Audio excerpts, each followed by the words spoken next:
Once upon a time, there was a family who decided to embark on a holiday trip to the remote village of Hogizo.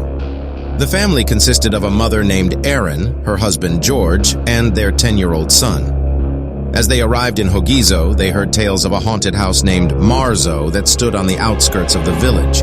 Intrigued by the supernatural allure, Erin and George decided to test their courage by staying in the infamous Marzo house. As the family approached the eerie house, they were greeted by a chilling sight. The once majestic Marzo house now stood in a state of decay, its paint peeling and windows broken. Ivy crawled up its walls as if nature itself had claimed the haunted abode. But Erin and George, driven by a mix of curiosity and fear, pushed open the creaking front door and entered with their son. Inside, the air felt heavy, suffused with an unsettling silence. The family made their way through the dimly lit corridors, their footsteps echoing ominously.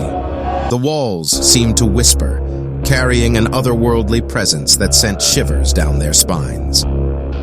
As night fell, Erin, George, and their son gathered in the living room. The flickering candlelight cast eerie shadows on the cracked walls.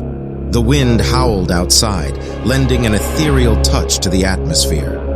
Despite their apprehension, they resolved to spend the night in Marzo house, determined to uncover the secrets it held.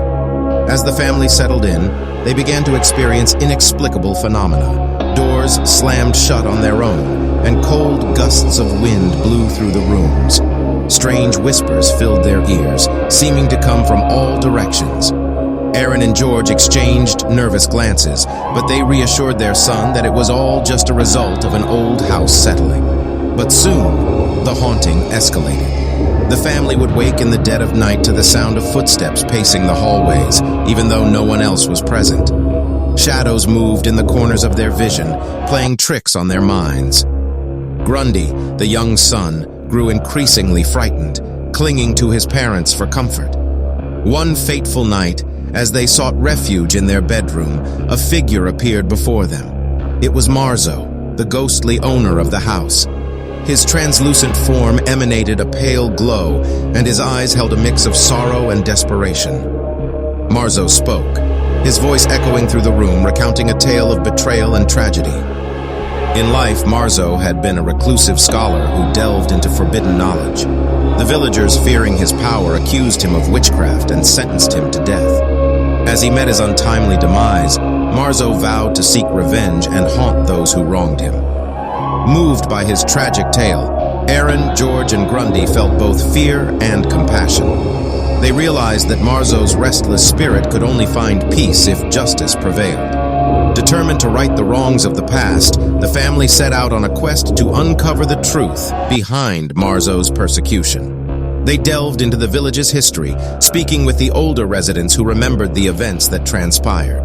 Piece by piece, they unraveled a web of deceit and jealousy that had led to Marzo's downfall.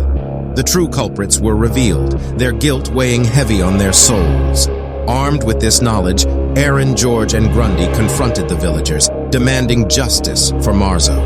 The villagers, burdened with guilt and haunted by their own secrets, confessed to their misdeeds. The truth had been unveiled, and Marzo's spirit could finally find solace.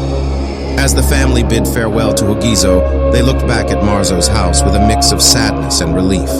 The haunted abode, now devoid of its malevolent presence, stood as a reminder of the past. The villagers, remorseful for their actions, vowed to preserve the memory of Marzo and ensure such injustices would never happen again. Erin, George, and Grundy left the village forever changed.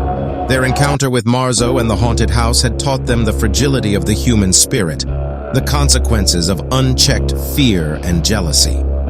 And as they embarked on their journey home, they carried with them the knowledge that sometimes the scariest tales are not found in books, but are lived and experienced firsthand.